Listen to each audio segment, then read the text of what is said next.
What's up, everybody? Woo! I'm Warren. That's Aaron. We're bringing you a special. We always love to go live on the channel, but this is extra special because we've got an interview and also a watch along happening right now. It's going to be broken down into two parts. So first, we're going to bring on our special guest who's going to also help us kind of navigate these unsure propaganda waters of the 1930s. But I felt this was important to do, Aaron, only because we had missed spending 420 together. We did. I did think it was accurate, though, for us to be too high to do anything on 420. So I'm happy about that. I think that worked out and it's fitting. Speak for yourself, man. I was in one of the few states that it's completely illegal to enjoy things like that. But I was bordering on a state where it was recreationally acceptable. I've clearly made up for lost time. But now we're just gonna dive right into introducing our special guest. She is an amazing person, human friend, who also happens to be, let me read my notes here. I got notes. Studying, who's got notes now? Studying an MFA in creative producing for film and TV at Columbia, to which she graduates, I believe, in October. Please, ladies and gentlemen, warm round of applause for your friend and mine, Jackie T, aka DoomSpiraling. Played it with a little propaganda. Nice. Welcome to the chaos. Hope you're enjoying it so far. Fantastic. So that was magic. Thank you. Jackie also has a Twitch channel to where she plays games and discusses film called DoomSpiraling. You can check her out there between the hours. I don't know. What are your hours? When do you stream? Whenever you want, just like the rest of us? It's turning into whenever I want. I was doing a really good job for a bit, like every Friday doing things like GeoGuessr, like more chill games. Saturdays, I was trying to do some nostalgia gaming because I loved the Monkey Island series. So I was diving back into those waters. And then Sunday, I was trying to do a movie talk stream, slowly building some audience engagement with that. But, it's like Twitch is crazy. It's slow going. I don't have Will Neff's numbers, so I can't counter his film classes with my own yet. That would be awesome if I could, because there's a few things he talks about where I'm like, no. But a few things talks out that I totally agree with him on. So it's, it's film. Okay.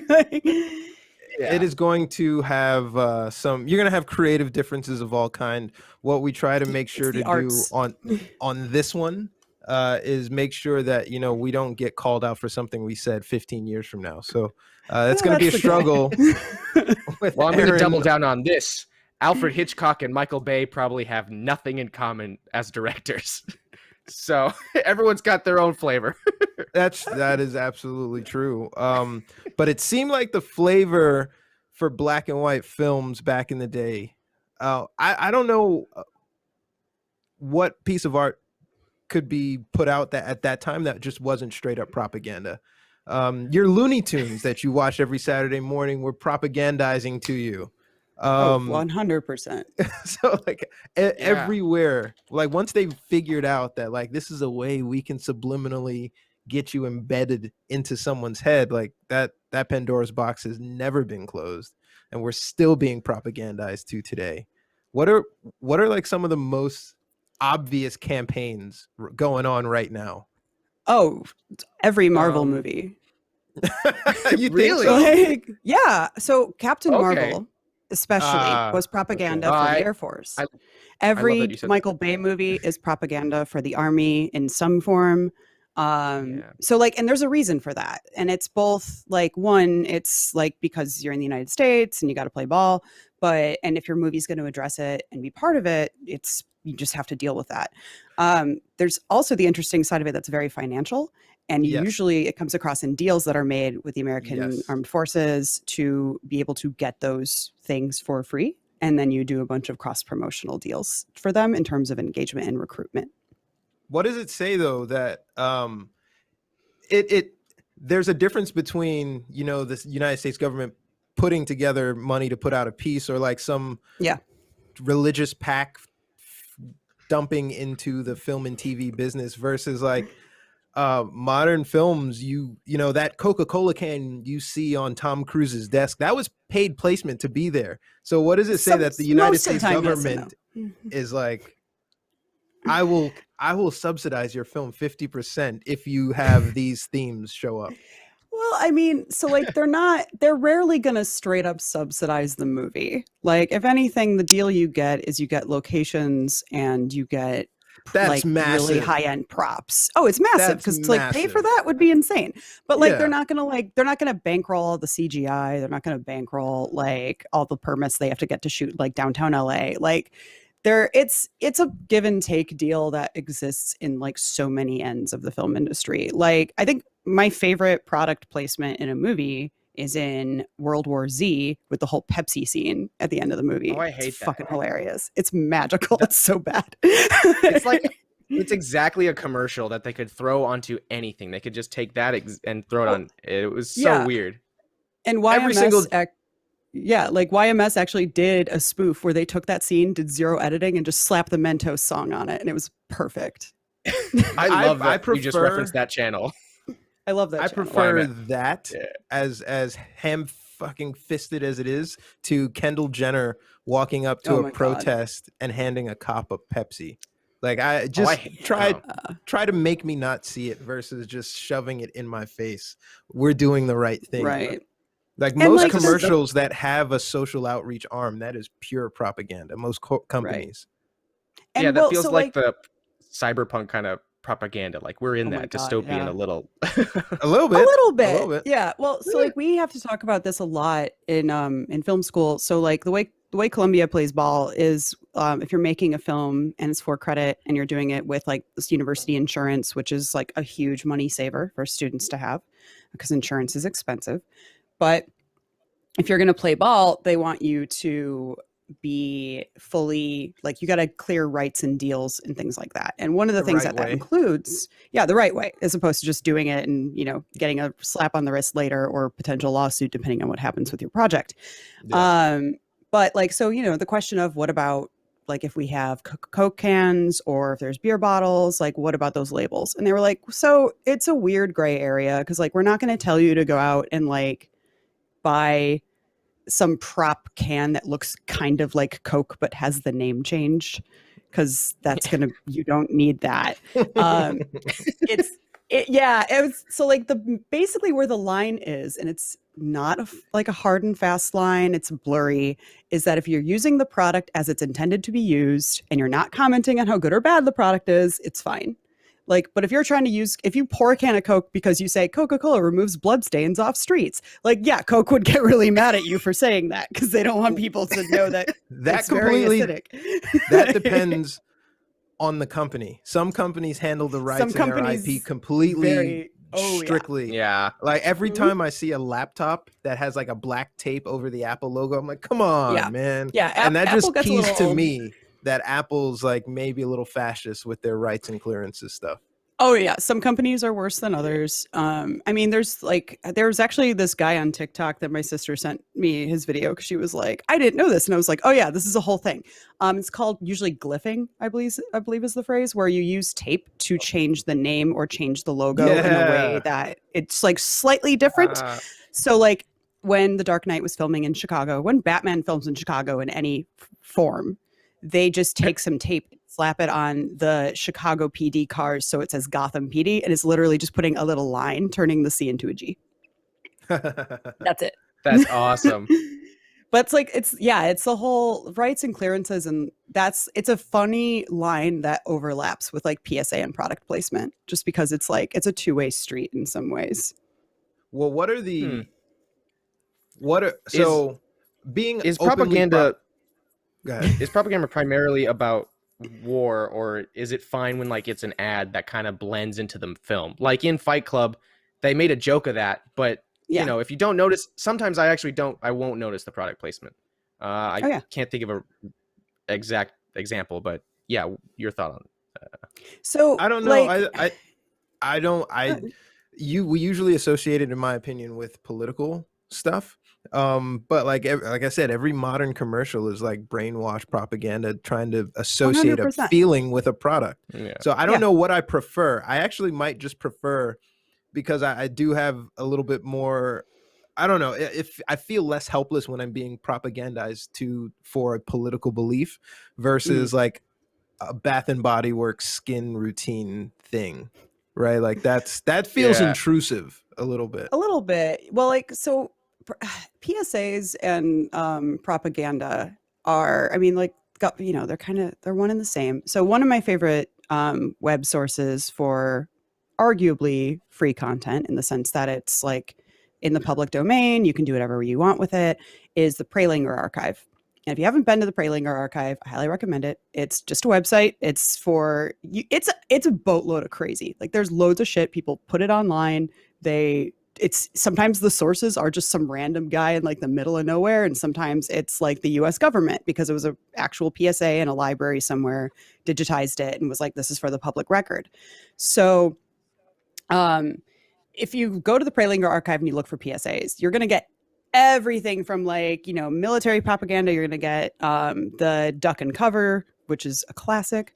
Underneath the seat of the thing, like you're like, that's going to stop a nuclear blast. Yeah. My mom still remembers like doing those drills in school. Well, one amazing, one bad. The black and white sort of like 10-minute short where they're talking, these high school kids at a radio station just happen to be debating the merits of capitalism versus communism, of course, and giving well thought out examples do. and fucking just like, God, our grandparents are so fucking stupid. Outside there's a lot of ways. Well, there's so many ways. The best generation, they say. The greatest.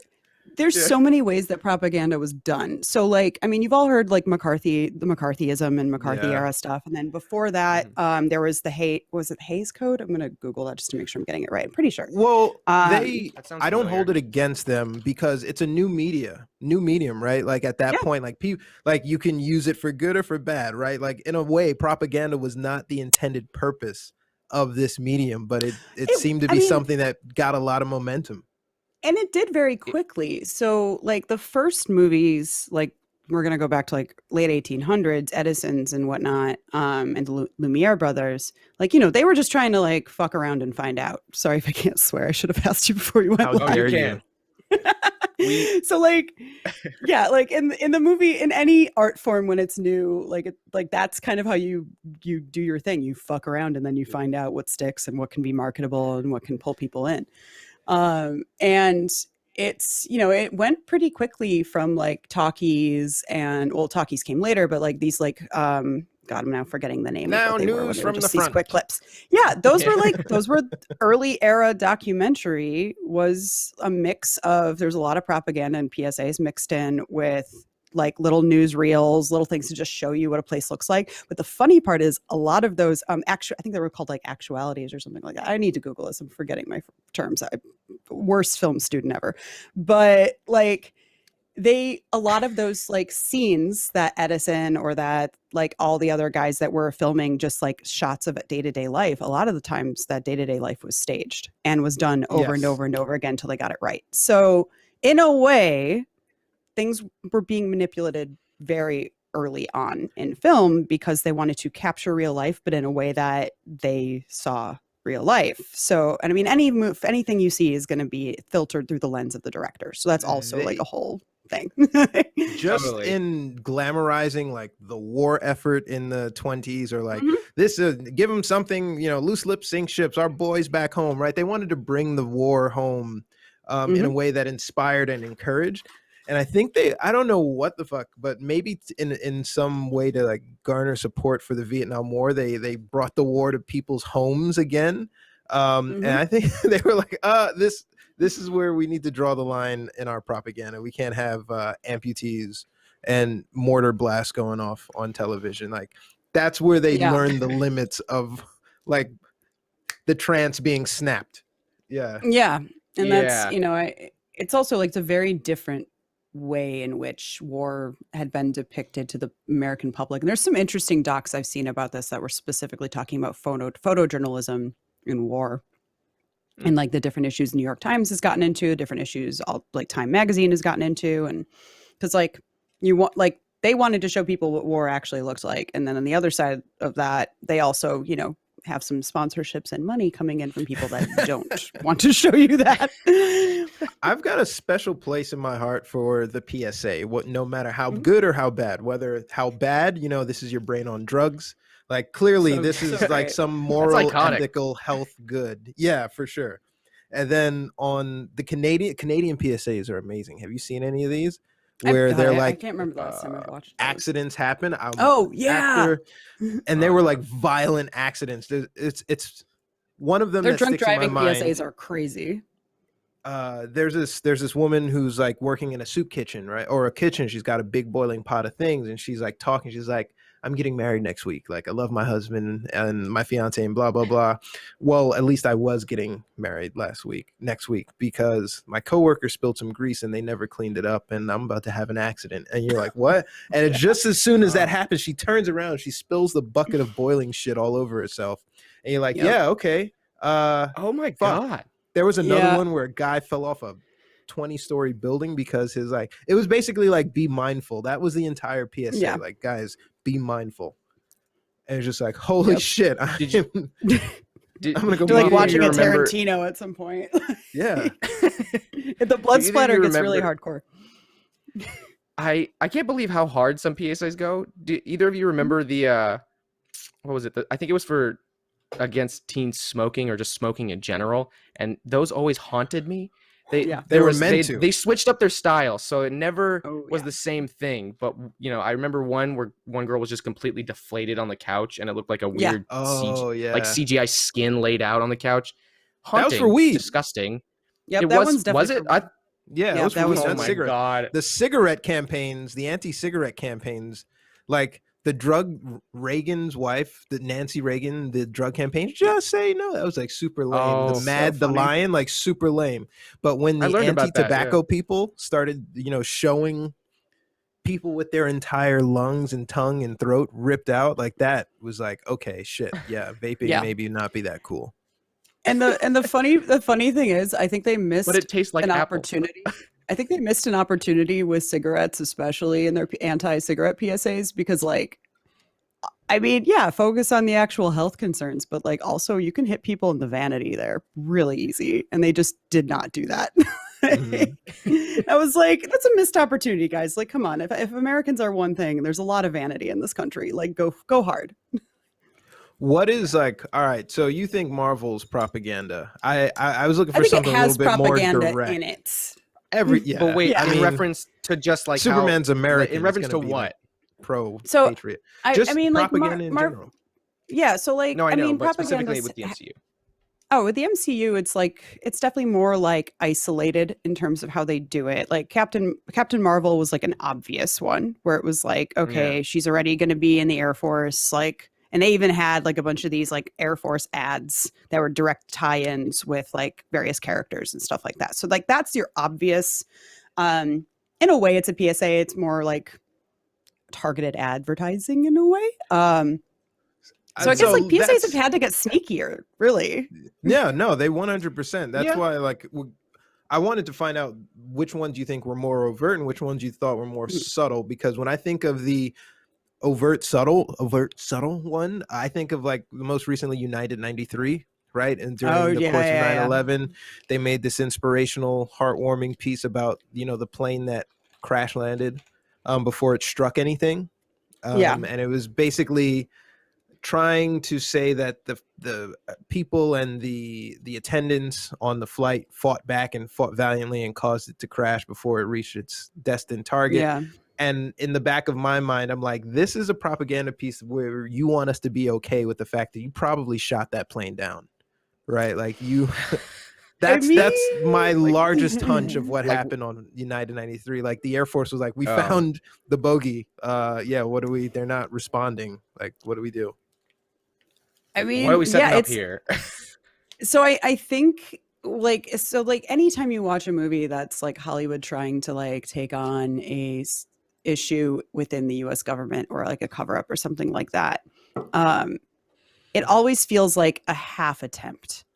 Like, it doesn't feel like they're actually going to really like go in hard on like the actions of the United States. And I think like a good way to like get like, I had to read this book for like an internship a while ago, and it was focusing on the formation of the CIA from the end of World War II through to the 60s. And it was hardcore. Wow. Like it gave a lot of perspective on how the word socialism became framed as a bad word, and how the different ways that the United States was literally fucking around and finding out to see what worked.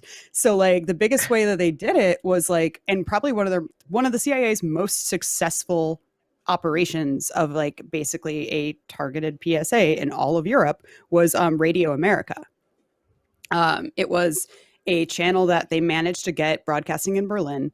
They managed to get, I forgot where else it was broadcasting. It was like fairly widely broadcasted. And it was like one of the news sources that was reliable. It also offered a lot of different things. And it was like, they were trying to make it appeal to people as an actual option for like something to listen to on the radio.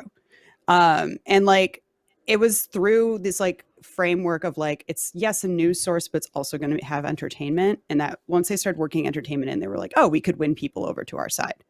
And their whole market was like, let's get people to view socialism as evil. And that was kind of the way they went hard for decades to follow. Was that tracks?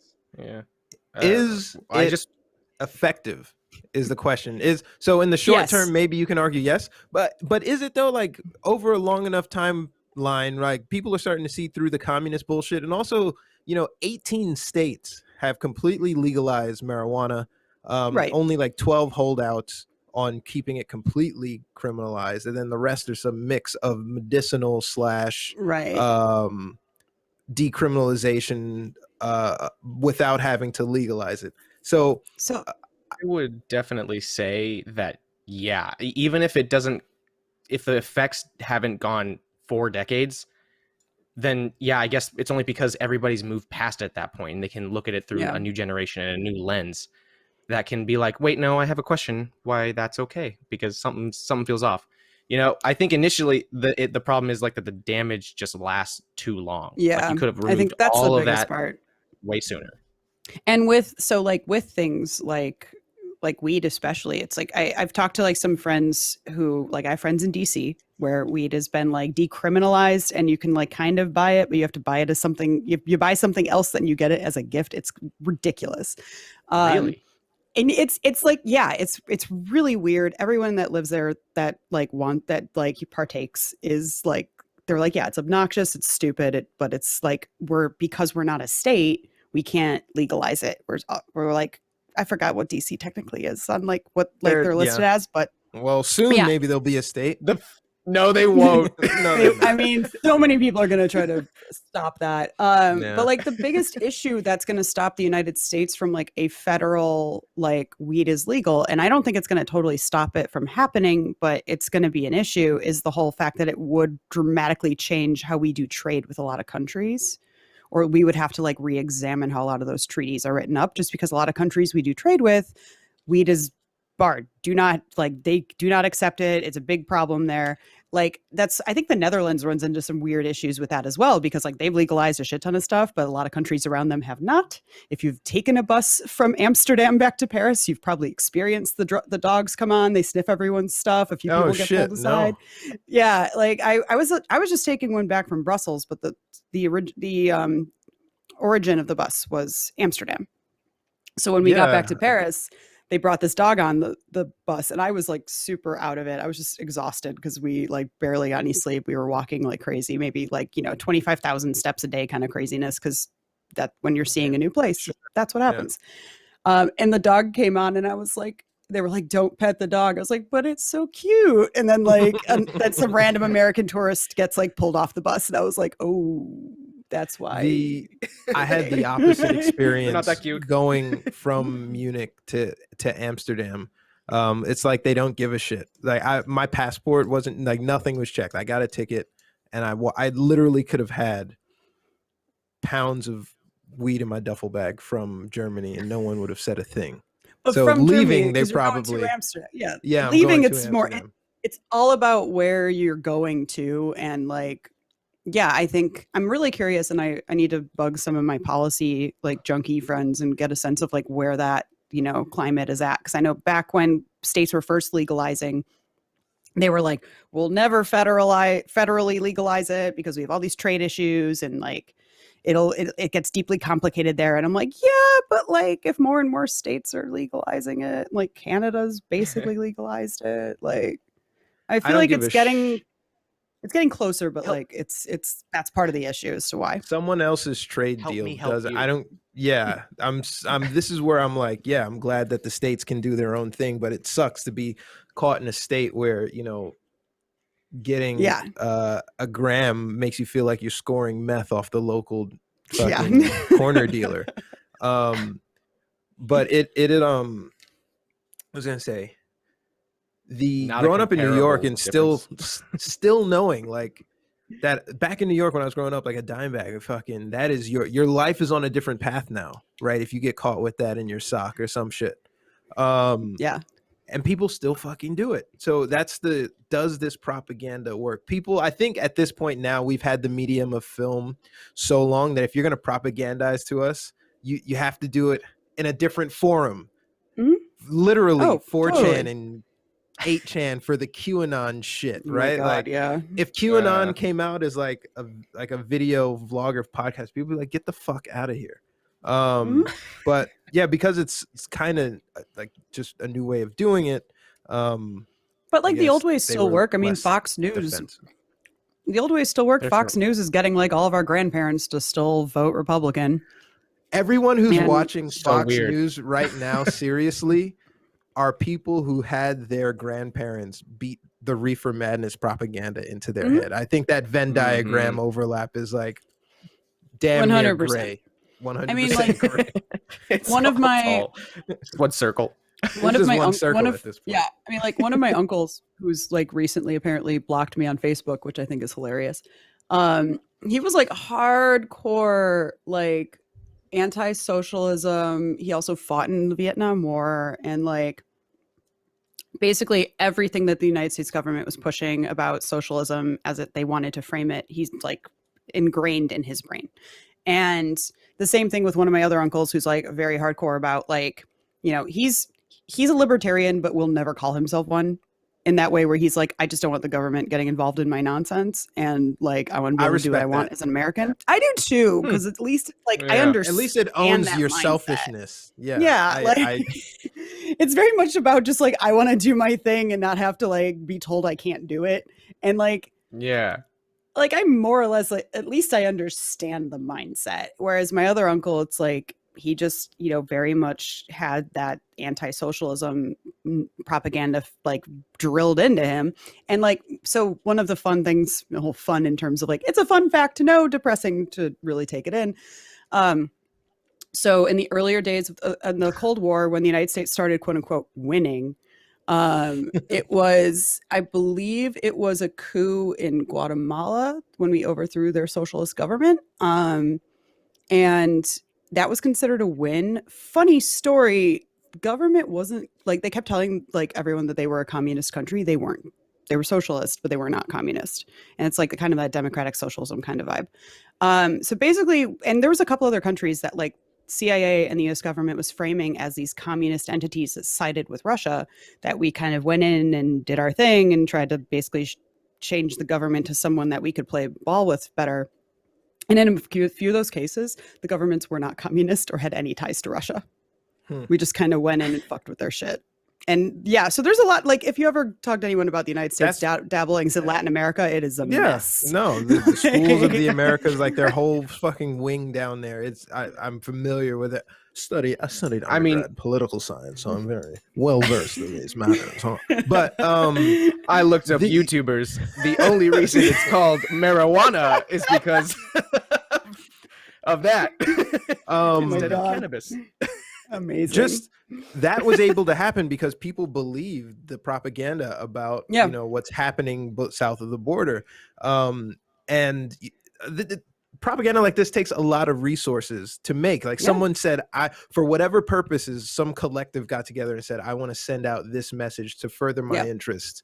And I just feel bad look at how spoiled we are, right? We get propaganda in the form of commercials and film and TV. Like, imagine one of those countries where you're just like, the government is just like, yeah, you're not important enough to propagandize to. We're going to fly over with a helicopter and drop leaflets, right? Like, that's how much we care.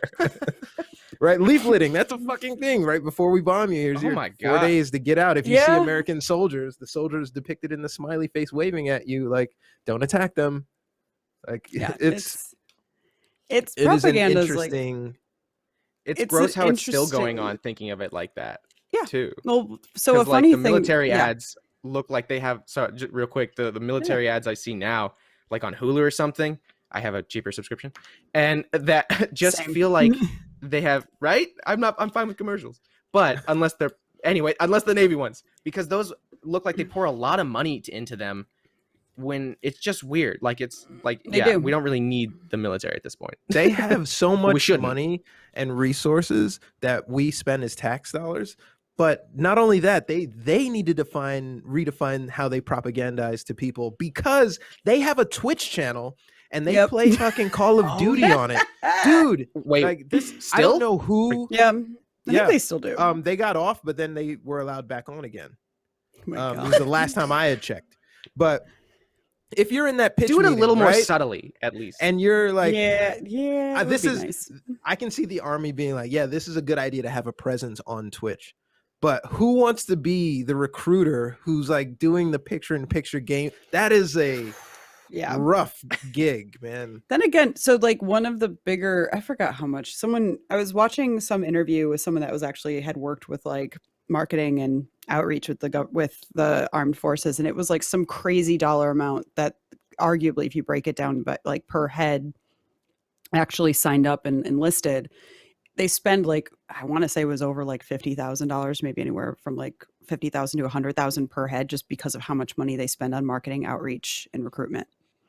Wow. Like, it is a crazy amount of money that gets spent on that every year. I mean, they come out on top considering they get 4 years of service and some free labor, and on top of that, like, and also free, like also the amount of money that you can get. And of course, I don't know the specifics of this, but like, there's a couple of vets in the program, and like the amount of money they've been able to get from like, you know, post service from the US government to like pay for grad school. Like, I knew a dude, because he chose to live like all the way out in Rockaway, like he was going to Columbia and he was basically profiting because he was getting like so much money stipend wise, and he was like, his living expenses were super cheap. And I was like, he was also, he's one of the older students. Yeah, he enlisted like right before 9/11. Dude, it's a dice roll. It's such a dice roll. And oh my God. So, family story, right? My brother got his girlfriend pregnant with his first child.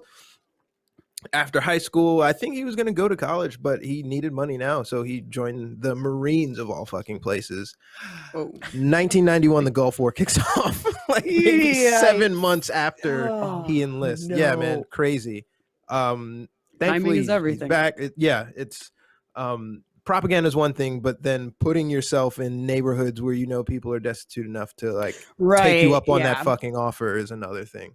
But and it's bringing it there's back even to like just weird TikToks of like like they're everywhere. They get but they get actual military, you know, like people who have served to actually say like, why did you join? And a lot of answers are surprisingly like, I was bored. I don't know. They asked. Yeah. I did it. And I was free or something. And it's just like, that is not what I expected.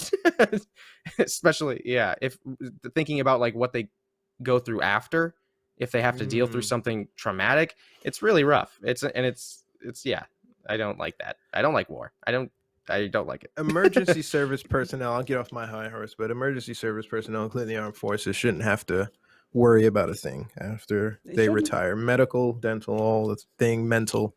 I think I would be happy to subsidize that with my tax dollars. Yeah. Moving to that would be cool. Weed, which shows amazing PTSD benefits to some people. What is your favorite film to watch while reefering the madness?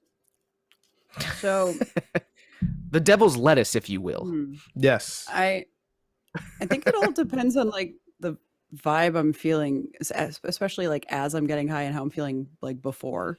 Because there's some movies where I'm like, yeah, I should not watch that high. Like, you know, I Get love Out. Don't watch it high. Get Out. No, Don't do that. Don't do that. I don't do that. Yeah, I got.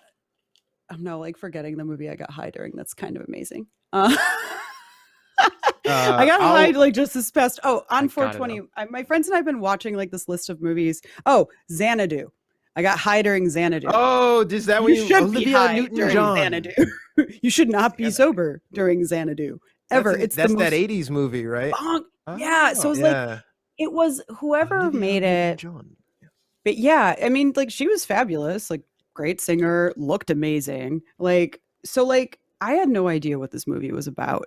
And I also hopped in late because I had like some work calls and shit. Yeah, it was after watching it. Like, what is it about? I know what it's about. It's literally this guy awakens a muse who was in a painting that he made.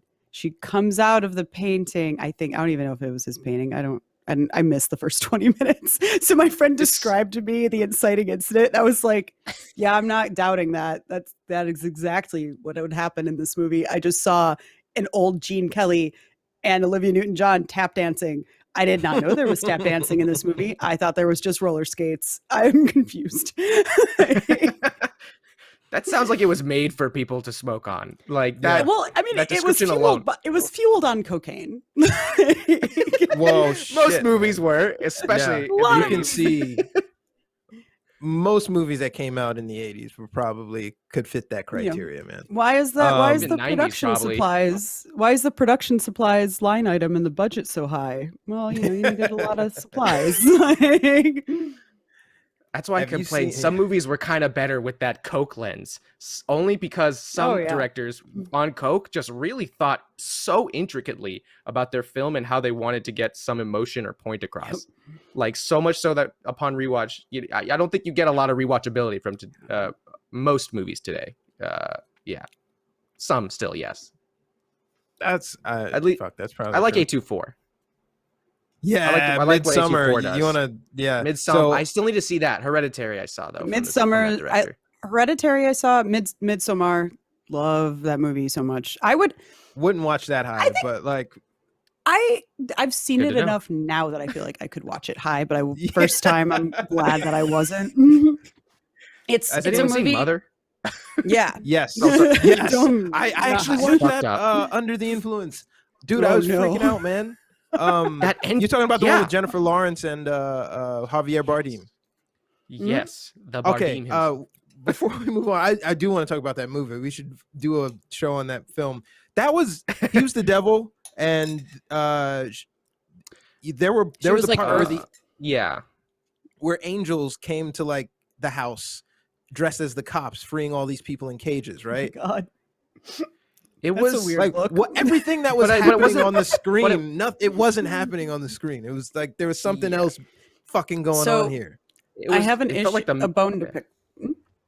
It just felt like a mixture of like humanity, like a symbolizing humanity, and the clash of that. Like which one was the devil and which one was God or something like that. But they never really specifically addressed religion like directly. It was just heavily implied. He's a very interesting filmmaker with his approach to like spirituality and like religion, because it's it's like in the text. He doesn't really make it super subtexty, but granted, Mother, it was, very different. I didn't read any of it. I just saw Mother. Yeah. Same. My issue with the release of Mother and that rollout was I think it was either Dan Merle or one of the Screen Junkies reviewers was talking about it. Nice. And they were like, yeah, I've never been to a critic's screening, or at least it's been a while, maybe, since that the director left a note on every seat. That was basically his like thesis as to why he made the movie, and trying to be like, this is the lens you should look at it during. And some of them were like, I'm not reading this before I watch this movie. And some of them like scanned it a little bit, but like I have issues with any director that releases a movie and then feels like they have to have a written statement on this is what I was trying for. I'm not like, wait a second. Wait. Slow pump that stop the car.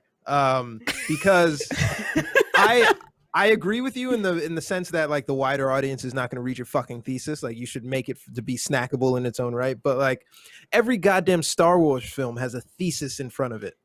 Well, like it's in the film though. That's movie, the difference. Man. I think in my mind, like you got to have the movie stand on its own. They both have theses, yes, but at least one has the thesis in the movie. Like and it's rarely contained. Like, one is setting, one is making the. It's more table both trying to. They're both trying to like set the scene. For but one's additional information like that you have to read before you watch the movie. You want to just start the movie and hit play. You're done. Let's say none of us picked up on nuance, right? And like didn't understand the subtext of what was happening on Mother at all, and just looking at it just like surfacely, right? That movie sucked. It made no sense. It just ran like what was going on here, right? Like that's. Most people, I think, will be like, wait, we'll like make loose connections. But if you have to, hey, man, so here's exactly what I thought. I couldn't fit it into the film, but you should keep this in mind because, you know, I'm trying to make it a certain way for commercialization. I don't fucking know.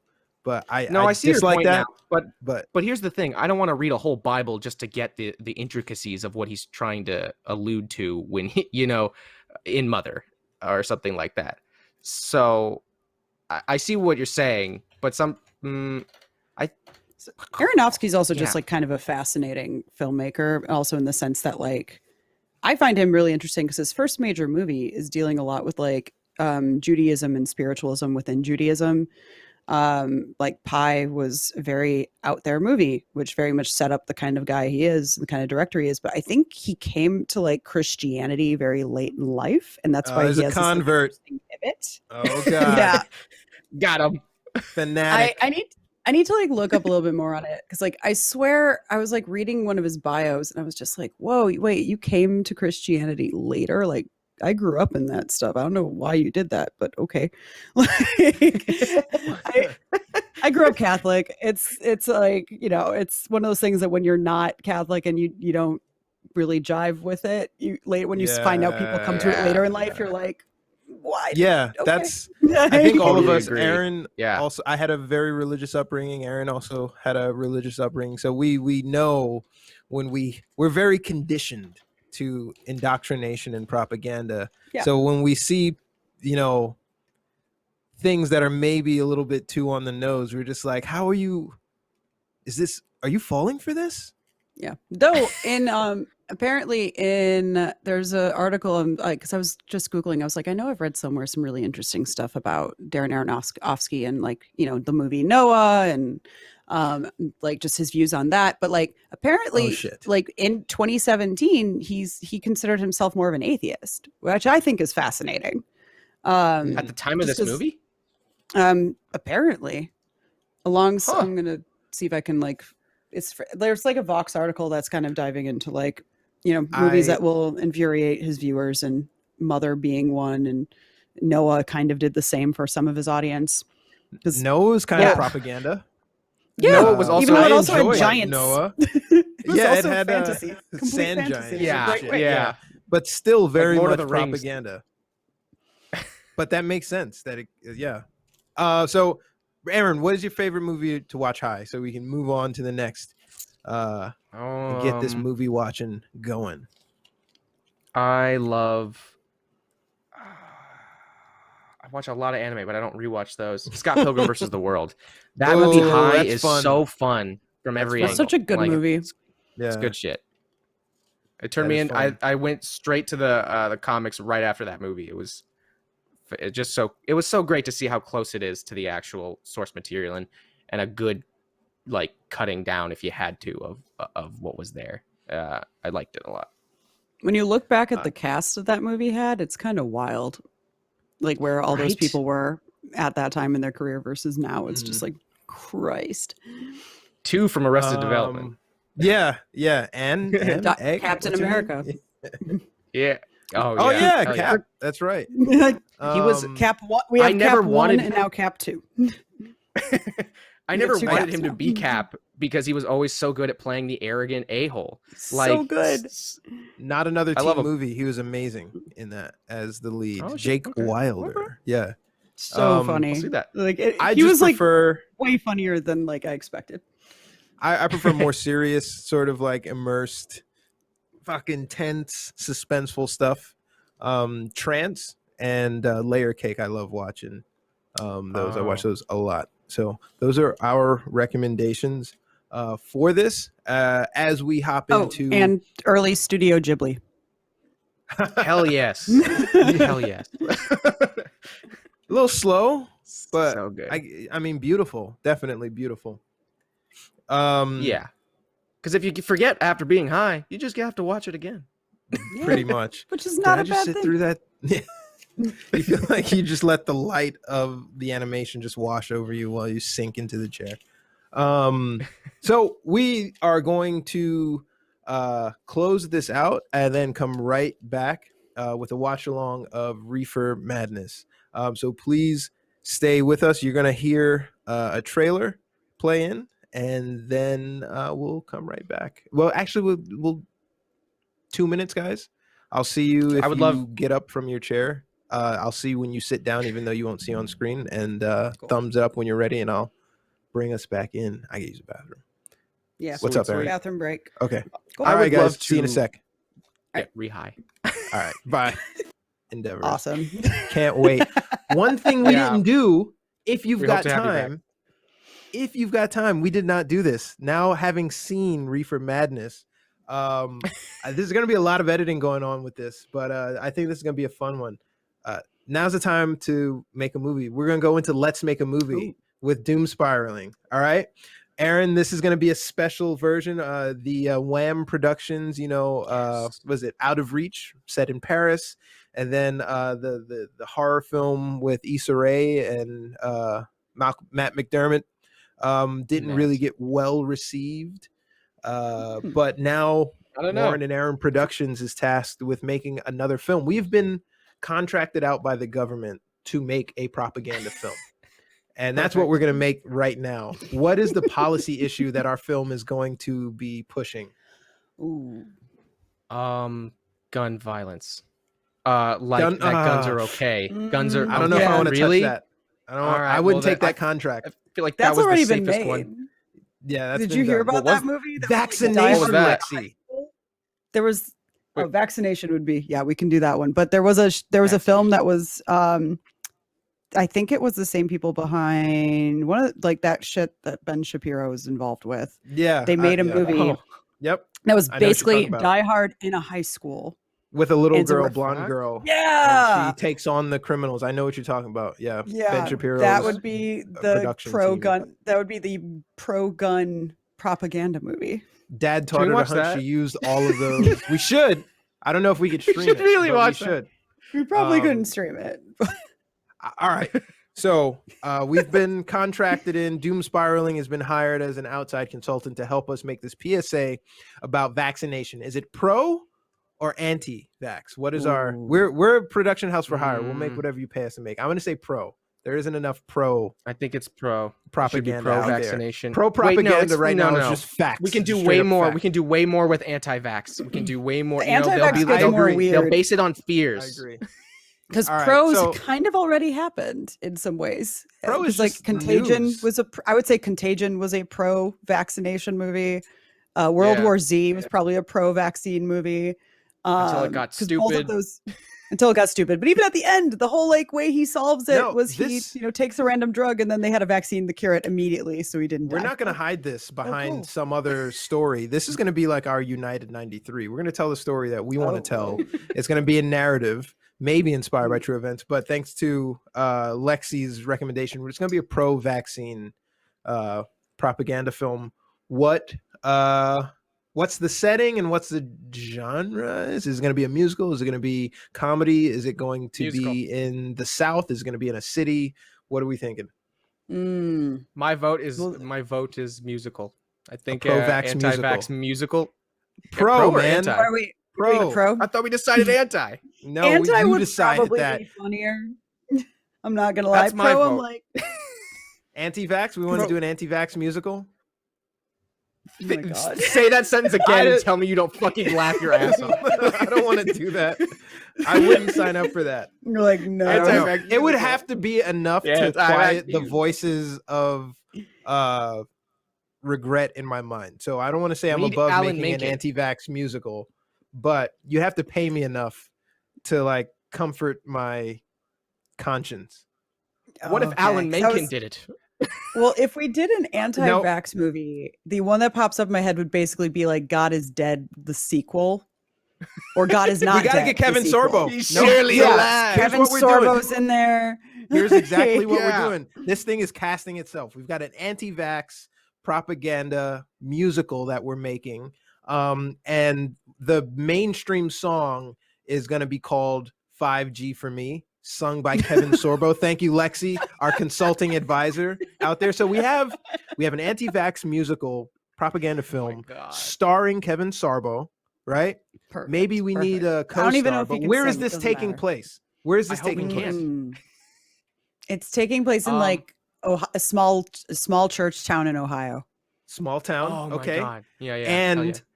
And they're being forced to do anything in the state to use their vaccine passport, and they don't want to. Yeah. They're pushing back against the vaccine passport because they don't want to take the vaccine. Okay. All right. Where's the main conflict?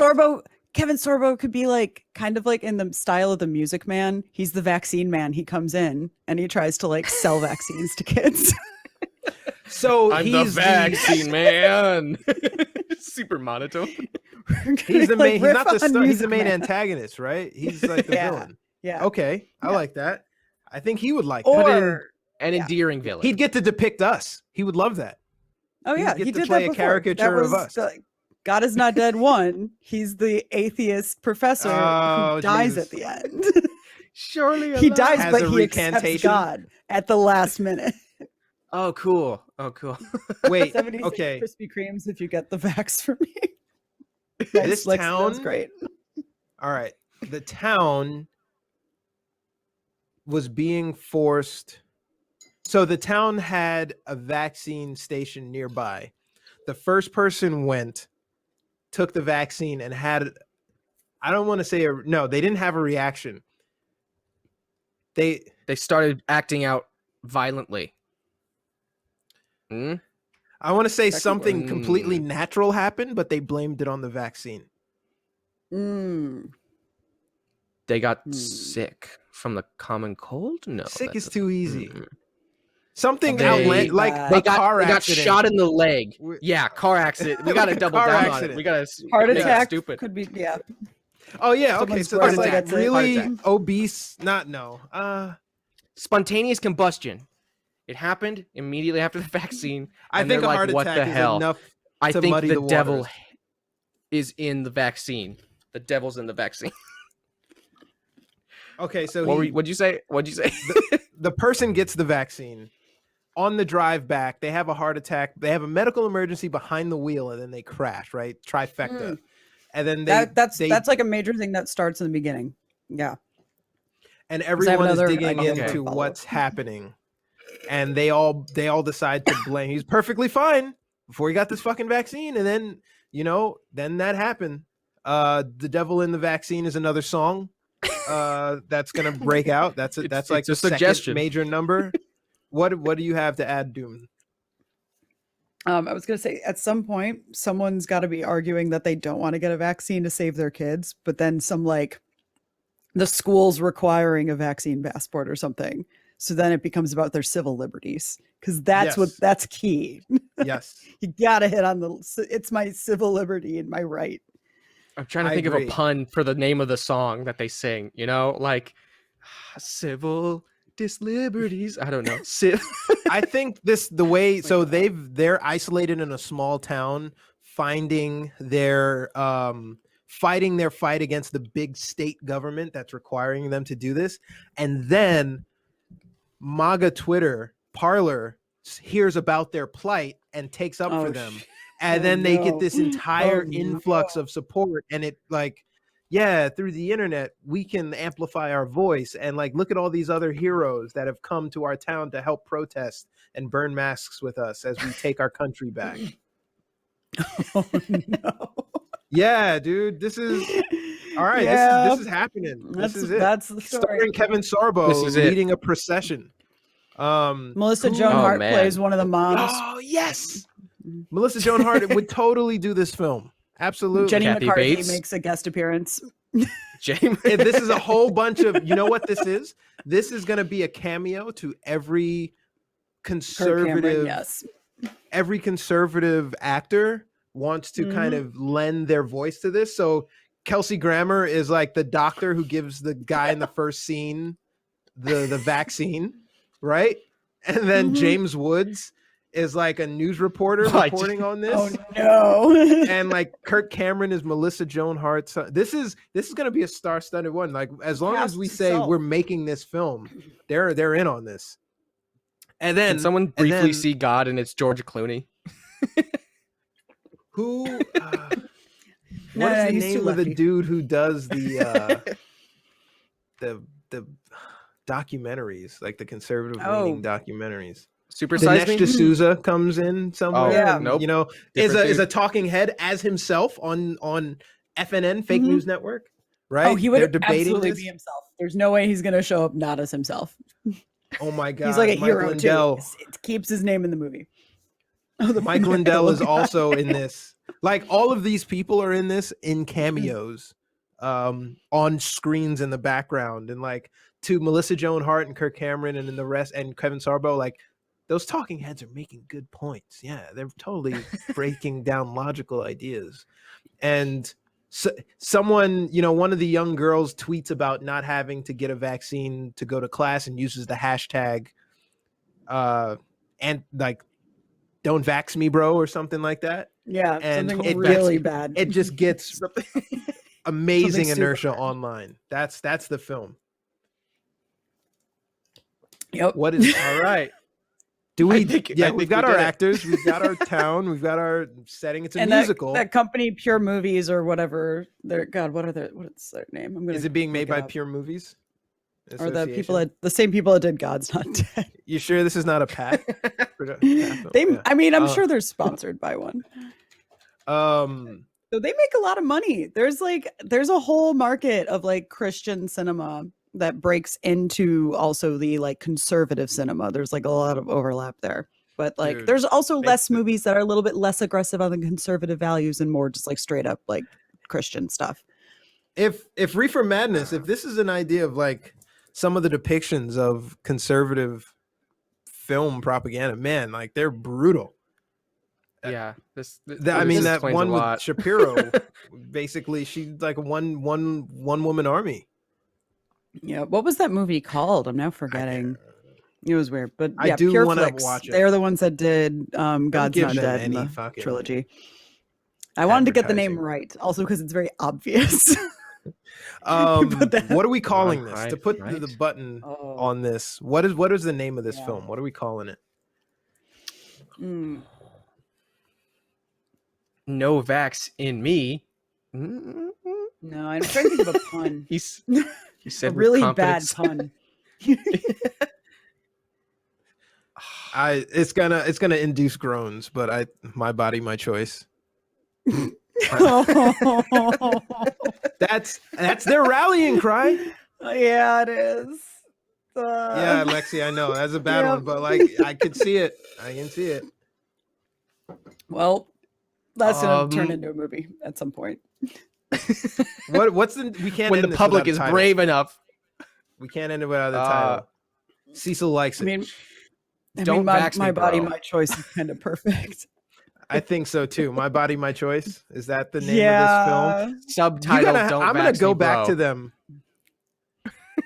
They're gonna have to raise.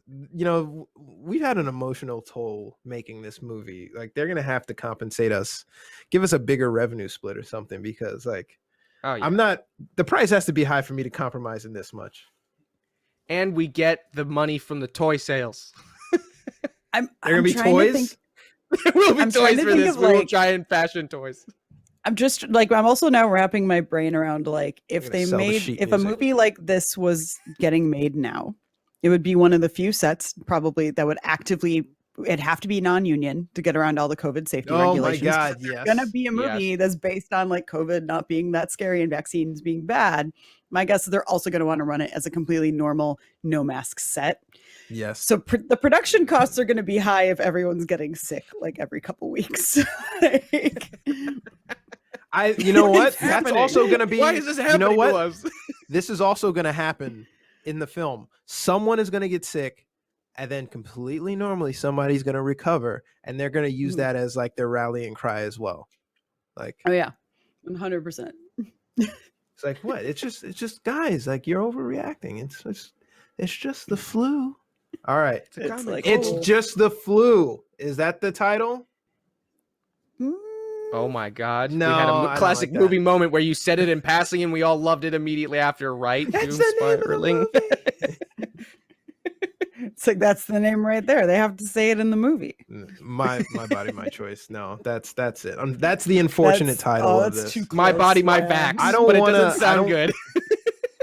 I usually, man, this would be a fun one to make a poster for. I'm not gonna make a poster for this just because I don't want to have You're that like, I feel anywhere gross on my Instagram. This shouldn't be on there. Yeah, I don't want that to exist. We're gonna make this, but it's a contract for them, and we're not going to publish. We're going to take our name off of the production, right? This is just a revenue stream for us. Yeah, we're going to M Night to After Earth this shit. We're going to open up a shell company to put this in, so that it doesn't track back to us. This is I can't. I'm not comfortable with this film. It was a little too easy to cast. Well, the only. Just put the title, like make a black background, and just put like the main actor there, and that's it. Nothing else. Just in there. My Body, My Back. Not backs. Whatever. I'm envisioning, My Body, My Choice. Right, big bold black poster, big bold letters. My Body, My Choice. With the text of My Body, My Choice being written in white with like a periodic table, but then slowly disintegrating. The My Body, My Choice dissolves from white to black into a syringe. Oh yeah. that might be it. Poster. All right. Can the drop from the tip of the needle be, the dude's face? Definitely. My Body, No Choice. The man's name again. I like that better. Choice. That's My Body, No Choice. I like that better for this. Yeah, the title is what's making me cringe. Okay, My Body, No Choice is a little bit better. Less cringy. Way less cringy. I think we've got Body, No Choice. I'm still not comfortable putting my name on this though. I mean, yeah, just do a surname. Yeah. All right. Well, I think that's our film. Adams were like, what is the? I'm trying to remember the name that's been used a bunch of times in Hollywood when a director doesn't want to put their name on a script or their name on a movie. Yeah. There's a couple of those names, like Smithy. Yeah. There's a few movies, I forgot where the directors are just like, I can't. They're just like, I got a paycheck, but we're done here. Dude, we're gonna make you know what? We're gonna make so much money selling the sheet music to this because it's going to be played in every church. Music is what we're really licensing here. It's gonna, and because it's like not actually, you know what? We might be able to get Kanye on here. All right, he did win that category for some reason. Fuck, what is wrong? All right, yeah. So, and Pharrell, can we get him? Thank you guys for watching. I'm gonna just let them keep talking. I'm gonna end the show, but we appreciate having you on DoomSpiraling. Aaron, I'm Warren. Thank you for inviting me. Yeah. Talk. Bye, guys. Hope to have you again.